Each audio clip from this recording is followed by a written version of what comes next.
Hello दोस्तों, आप सभी का मेरे यूट्यूब चैनल RM एजुकेशन पर स्वागत है। आज हम पढ़ेंगे एमपीटेट वर्ग दो चयन परीक्षा प्रैक्टिस सेट नंबर 19। अगर आप लोग प्रतिदिन ऐसे ही सभी गवर्नमेंट जॉब के सिलेबस अनुसार तैयार प्रैक्टिस सेट पाना चाहते हो, साथ में सभी गवर्नमेंट जॉब से संबंधित नई नई अपडेट पाना चाहते हैं, तो मेरे यूट्यूब चैनल RM एजुकेशन को सब्सक्राइब करें और साथ में वीडियो को लाइक भी कर दिया करें, जिससे हमें मोटिवेशन मिलता है। क्योंकि दोस्तों, जब ये प्रैक्टिस सेट तैयार करते हैं तो पहले इसको क्वेश्चन को छांटना पड़ता है, उसके बाद कंप्यूटर पर टाइपिंग करना पड़ता है, तब जाके एक प्रैक्टिस सेट तैयार होता है। तो आप लोग लाइक जरूर कर दिया करें और साथ में चैनल को सब्सक्राइब कर लें, क्योंकि मैं अपने इस यूट्यूब चैनल पर जितनी भी गवर्नमेंट जॉब है उन सभी के सिलेबस अनुसार प्रैक्टिस सेट तैयार करके आप लोगों को उपलब्ध करवाता हूं। तो चलिए, आज का हमारा एमपीटेट वर्ग 2 चयन परीक्षा प्रैक्टिस सेट नंबर 19 स्टार्ट करते हैं। तो क्वेश्चन नंबर पहला, जलीय अणुओं द्वारा प्रतिकर्षित होने वाले समूह को कहा जाता है। तो जलीय अणुओं द्वारा प्रतिकर्षित होने वाले समूह को हाइड्रोफोबिक कहा जाता है। ऑप्शन सी, हाइड्रोफोबिक कहा जाता है। Option C. क्वेश्चन नंबर 2, निम्न में से क्या जीवाश्म ईंधन नहीं है? तो लकड़ी एक जीवाश्म ईंधन नहीं है। ऑप्शन डी, लकड़ी एक जीवाश्म ईंधन नहीं है। तो सबसे पहले तो ये समझिए आपके जीवाश्म ईंधन होता क्या है। तो जो धरती में करोड़ों अरबों साल पहले दबे जीव जंतुओं और पेड़ पौधों से जो ईंधन तैयार हुआ है उसे जीवाश्म ईंधन कहते हैं। तो कोयला भी हमारी धरती से इसी प्रकार से निकलता है, पेट्रोलियम भी इसी प्रकार से निकलता है और प्राकृतिक गैस भी जीवाश्म ईंधन के द्वारा ही निकाला जाता है। जबकि लकड़ी एक, अभी जैसे हम कोई पेड़ लगा है उसको काट देंगे, सूखने के बाद उसका प्रयोग करते हैं, तो यह जीवाश्म ईंधन में नहीं आता है। क्योंकि जीवाश्म ईंधन हमारी जो धरती है इसमें करोड़ों साल पहले जो जीव जंतु और पेड़ पौधे दबे थे उनके द्वारा जो कोयले, पेट्रोलियम, प्राकृतिक गैस निकलते हैं उसी को जीवाश्म ईंधन कहते हैं।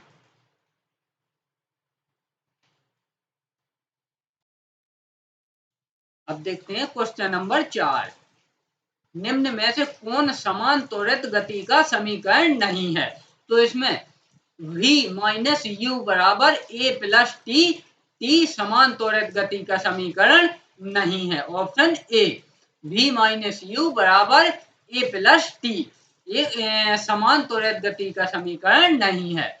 क्वेश्चन नंबर 5, दानेदार जेडेन यानी कि दानेदार जिंक को जब सोडियम हाइड्रोक्साइड से उपचारित किया जाता है तो यह प्रदान करता है सोडियम जिंकेट, यानी कि दानेदार जिंक को जब सोडियम हाइड्रोक्साइड से उपचारित किया जाता है तो यह सोडियम जिंकेट प्रदान करता है। ऑप्शन बी, सोडियम जिंकेट प्रदान करता है। क्वेश्चन नंबर 6, काटने और वेधन उपकरण इसलिए तीक्ष्ण किए जाते हैं ताकि क्षेत्र को कम करने और दाब को बढ़ाने के लिए। ऑप्शन सी, क्षेत्र को कम करने और दाब को बढ़ाने के लिए। क्वेश्चन नंबर 7, निम्नलिखित में से किस तत्व का इलेक्ट्रॉनिक विन्यास 283 है? तो 283 यानी कि 8 2 10 3 13, यानी कि एल्यूमिनियम का इलेक्ट्रॉनिक विन्यास 13 है, यानी कि 283 है। ऑप्शन ए, सॉरी, इलेक्ट्रॉनिक विन्यास 13 नहीं 283 है, यानी कि पहली कक्षा में 2, दूसरी में 8 और तीसरी में 3। क्वेश्चन नंबर 8, जब एक अधिभार या लघु पतन होता है तब विद्युत परिपथ का वह घटक जो स्वचालित रूप से बंद हो जाता है वह कहलाता है। तो वह कहलाता है लघु परिपथ भंजक। ऑप्शन बी, लघु परिपथ भंजक। ऑप्शन बी, लघु परिपथ भंजक। क्वेश्चन नंबर 9, एक वास्तविक गैस किस परिस्थिति में एक आदर्श गैस के रूप में क्रिया कर सकती है? तो यह कर सकती है निम्न दाब हो और तथा उच्च ताप हो, जब यह एक आदर्श गैस के रूप में क्रिया कर सकती है। ऑप्शन बी, क्वेश्चन नंबर 10 है, प्रक्षेप्य के पथ को उसका डॉट डॉट डॉट कहा जाता है। तो प्रक्षेप्य के पथ को उसका प्रक्षेप्य पथ कहा जाता है। ऑप्शन सी प्रक्षेप्य पथ कहा जाता है। Option C. क्वेश्चन नंबर 11, अनुवांशिकी की इकाइयां हैं। तो अनुवांशिकी की इकाइयां हैं जीन। ऑप्शन सी अनुवांशिकी की इकाइयां हैं gene. Option C. Question number 12, पृथ्वी पर आदमी द्वारा लगाया गया दाब न्यूनतम होता है जब वह नींद की स्थिति में लेटता है। ऑप्शन बी जब वह नींद की स्थिति में लेटता है। Option B. क्वेश्चन नंबर 13, बड़े कुक्कुट फॉर्म का निर्माण क्यों किया जाता है। तो बड़े कुक्कुट फॉर्म का निर्माण सिर्फ कुक्कुट पालन के विकास के लिए निम्न रखरखाव की आवश्यकता होती है। बिल्कुल सही है, इसके लिए भी किया जाता है। सिर्फ बड़ी संख्या में अंडा देने के लिए बहुत अच्छे स्फुटन शाला का विकास करना। बिल्कुल सही है। सिर्फ मुर्गे मांस के लिए अत्यधिक संख्या में बॉयलर को पालने हेतु बिल्कुल सही है। तो इसका जो राइट आंसर होगा वह होगा उपरोक्त सभी। Option D. क्वेश्चन नंबर 14, पोषण नाल के किस भाग में भोजन का अंतिम पाचन होता है। तो पोषण नाल के छोटी आंत भाग में भोजन का अंतिम पाचन होता है। ऑप्शन डी छोटी आंत में। क्वेश्चन नंबर 15, कोशिका अंगक जो सभी गतिविधियों को नियंत्रित करता है डॉट डॉट डॉट कहलाता है। तो वह कहलाता है नाभिक यानी कि केंद्रक। ऑप्शन वी या न्यूक्लियस न्यूक्लियर। क्वेश्चन नंबर 16, रात्रिचर पक्षी का एक उदाहरण है। तो रात्रिचर पक्षी का एक उदाहरण है उल्लू। Option A. तो आप लोग यहाँ सोच रहे होंगे कि रात्रिचर तो चमगादड़ भी होता है, लेकिन मैंने यह क्यों नहीं आंसर हुआ ऑप्शन। तो चमगादड़ एक स्तनधारी है ना कि पक्षी है। तो हमारा जो राइट आंसर होगा वह होगा ऑप्शन ए उल्लू। क्वेश्चन नंबर 17, बल गुणे विस्थापन डॉट डॉट डॉट के बराबर होता है। तो बल गुणे विस्थापन कार्य के बराबर होता है। ऑप्शन डी कार्य के बराबर होता है। क्वेश्चन नंबर 18, डी ब्लॉक के तत्वों को इस नाम से भी जाना जाता है। तो डी ब्लॉक के तत्वों को संक्रमण तत्व के नाम से भी जाना जाता है। Option D. क्वेश्चन नंबर 19, निम्नलिखित में से कौन विद्युत धारा प्रवाहित होने की अनुमति नहीं देता है। तो इसमें अशुद्ध जल यानी कि शुद्ध जल विद्युत धारा प्रवाहित होने की अनुमति नहीं देता है, क्योंकि इसमें कोई भी खनिज या लवण कुछ भी नहीं होता है। तो इसलिए शुद्ध जल में यानी कि अशुद्ध जल में विद्युत धारा प्रवाहित नहीं होती है, क्योंकि ना तो उसमें खनिज होता है और ना ही कोई लवण होता है। और जब तक खनिज लवण नहीं होंगे तब तक मुक्त आयन नहीं होंगे, जिससे विद्युत धारा प्रवाहित नहीं होगी। क्वेश्चन नंबर 20, निम्न में से कौन जैव सन्निहित ईंधन ऊर्जा का स्रोत नहीं है। तो नाभिकीय ऊर्जा जैव सन्निहित ईंधन ऊर्जा का स्रोत नहीं है। ऑप्शन वी नाभिकीय ऊर्जा।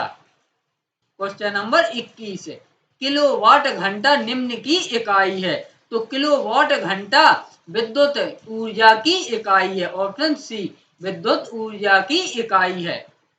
क्वेश्चन नंबर 22, क्षार के बारे में निम्न में से कौन सा सही नहीं है।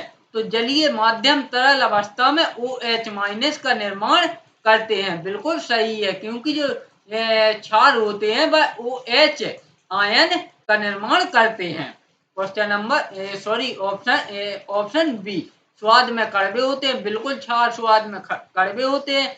लाल लिटमस को नीले में परिवर्तित कर देते हैं। बिल्कुल सही है। धातुओं और बाइकार्बोनेट के साथ अभिक्रिया H2O CO2 और लवण बनाते हैं। यह गलत है, क्योंकि क्षार धातुओं और बाइकार्बोनेट के साथ अभिक्रिया H2O CO2 और लवण नहीं बनाते हैं। ऑप्शन डी इसका राइट आंसर है। क्वेश्चन नंबर 23, दाएं आलिंद और बाएं निलय के बीच स्थित दाएं ओरिकुलोवेंट्रिकुलर सेप्टम आलिंद निलय झिल्ली में मौजूद वॉल्व को क्या कहते हैं? तो इसे कहते हैं त्रिकपर्दी वॉल्व, ऑप्शन बी, त्रिकपर्दी वॉल्व, ऑप्शन बी, त्रिकपर्दी वॉल्व। क्वेश्चन नंबर 24, अधिक विविधता की उत्पत्ति को डॉट डॉट डॉट संभव बनाता है। तो अधिक विविधता की उत्पत्ति को लैंगिक प्रजनन संभव बनाता है, ऑप्शन ए, लैंगिक प्रजनन संभव बनाता है। सॉरी। क्वेश्चन नंबर 25, शुक्राणु कहाँ बनते हैं? तो शुक्राणु वृषण में बनते हैं, ऑप्शन ए, शुक्राणु वृषण में बनते हैं। क्वेश्चन नंबर 26, परमाणु का कौन सा भाग विद्युत धारा का निर्माण करता है? तो परमाणु का इलेक्ट्रॉन भाग विद्युत धारा का निर्माण करता है, ऑप्शन सी, इलेक्ट्रॉन विद्युत धारा का निर्माण करता है। क्वेश्चन नंबर 27, धावन सोडा के एक अणु में पानी के कितने अणु मौजूद होते हैं? तो धावन सोडा के एक अणु में पानी के 10 अणु मौजूद होते हैं, ऑप्शन ए, 10 अणु मौजूद होते हैं। क्वेश्चन नंबर 28, निम्नलिखित में से कौन सा प्रोटोकॉल डेटा से संबंधित है? तो निम्नलिखित में से एम्फियोक्सस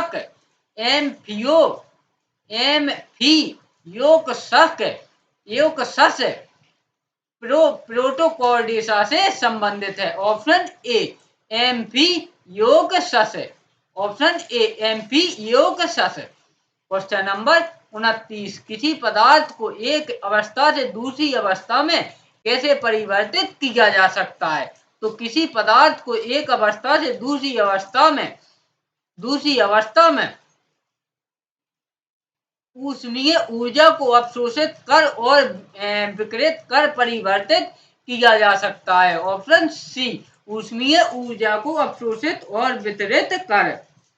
क्वेश्चन नंबर 30 और आज के हमारे इस वीडियो का अंतिम प्रश्न, एक कार्बनिक यौगिक में एंजाइमों की क्रिया द्वारा होने वाला एक धीमा रासायनिक परिवर्तन जो छोटे अणु उत्पन्न करता है डॉट डॉट डॉट कहलाता है। तो वह कहलाता है किण्वन, ऑप्शन ए, वह कहलाता है किण्वन, ऑप्शन ए।